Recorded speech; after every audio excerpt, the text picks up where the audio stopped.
avec les leaders qui sont de ce bord-là, qui sont d'autres bords politiques et qui partagent le même idéal démocratique que nous et le même idéal souverainiste que nous.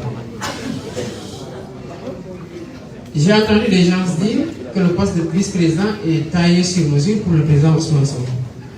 Est-ce qu'ils ont lu vraiment le programme? Parce que le programme dit que le vice-président que nous avons proposé doit être élu en tandem avec le président. Or, là, je ne crois pas que le président soit en tandem avec moi pour être élu. Donc, ça ne peut pas concerner le président quinquennat. Si ça devait entrer en vigueur dans le format proposé, il n'en sera ainsi qu'en 2029. Et dans ce cas-là, il serait le fruit de larges concertations. Parce que moi, je crois au dialogue. Quand il est franc, sincère, et quand il a un objectif à partir duquel on veut tirer quelque chose de consensuel pour être dans une dynamique progressiste pour ce pays-là.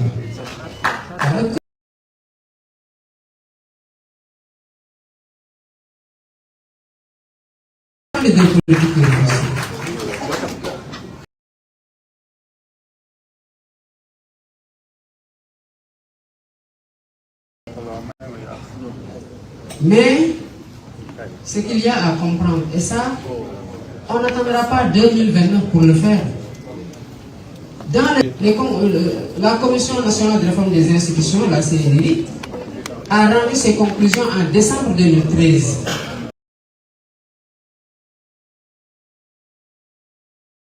En ce moment-là, je pense qu'on était dans l'écriture des statuts de PASTEF. Parce qu'on a fait l'Assemblée générale de PASTEF le 4 janvier 2014. Donc pendant que la CNRI faisait observer que le président de la République au Sénégal concentre trop de pouvoir et écrase tous les autres pouvoirs, on n'était pas encore en politique. Donc ce constat-là, si 10 ans après, on le partage aujourd'hui de sorte à devoir chercher à y remédier, et c'est parce que ceux qui sont là n'ont pas pris en charge les conclusions de la réforme, de la Commission nationale de réforme des institutions. Et on se rappelle tous de ce qu'il avait dit quand il l'a reçu. Je ne prendrai que ce qui m'intéresse. Il nous faut donc réduire les pouvoirs du président de la République. Et si on a un candidat qui va être transparent, qui n'attend pas d'être élu pour supprimer un poste de Premier ministre, pour le reconduire après, mais qui dit que dans la perspective de la réduction du pouvoir du président de la République, même si la Commission nationale de réforme des institutions dit simplement au sein de l'exécutif qu'il faut rééquilibrer les pouvoirs. Parce que l'institutionnalisation du gouvernement dans la Constitution de 2001 même procédait de cette logique-là, de renforcer le pouvoir, le gouvernement, et de rééquilibrer un petit peu avec le président de la République. Ce qui n'a pas été fait. Donc il propose qu'il y ait ce rééquilibrage-là entre le président de la République et le Premier ministre. Donc s'il y a quelque chose qu'on aura à nous reprocher, en tant que président de la République, ce sera de nous délester de beaucoup de pouvoir pour rééquilibrer avec celui qui sera le Premier ministre sous mon magistère. Mais je disais qu'il fallait aller plus loin. Et c'est effectivement parce qu'il n'y a pas eu ces échanges-là qu'on n'a pas, qu'il y a des aspects que vous avez relevés tout à l'heure avec pertinence qui n'ont pas été ressortis. Mais la logique reste qu'il faut réduire les pouvoirs du président de la République. Donner plus de prérogatives au Premier ministre pour lui permettre de conduire correctement ses missions, de remplir correctement ses missions, et surtout de mettre un terme au fait que le président de la République écrase de tout son poids les autres pouvoirs, à savoir le législatif et le judiciaire.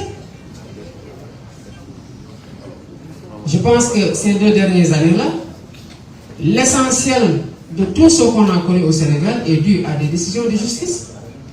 On en est arrivé même, pour illustrer le fait que le président de la République écrase le judiciaire, que des décisions rendues par des juges ne soient pas appliquées. Parce qu'on était juste dans une logique d'adversité et de liquidation d'un adversaire politique, que le président qui est le patron de l'exécutif et donc de l'administration a dit aux agents de l'administration de ne pas appliquer la décision de justice. Donc, ces faits-là doivent cesser. Et on rendrait un grand service à ce pays-là. On perd beaucoup de vies dans ce pays, beaucoup de blessés, beaucoup de dégâts, beaucoup d'énergie négative, et finalement on est en train de compromettre ce qu'on a de plus sérieux, à savoir la cohésion nationale. Juste parce qu'on veut concentrer plus que ce qu'elle ne peut supporter en termes de pouvoir. Le meilleur service qu'on peut rendre à ce pays-là, c'est de restaurer la dignité de la justice. Le meilleur service qu'on peut rendre à ce pays-là, c'est de rééquilibrer ces pouvoirs-là pour que le Sénégal soit une vraie démocratie. Et je m'engage à ça. Et j'ai lu beaucoup de programmes de candidats qui ne sont finalement pas été pris ou qui sont pris, comme le cas de doyen Habib et le président Cheikh Tidiane Dièye. Nous arrivons tous aux mêmes conclusions et à la même solution, fondamentalement.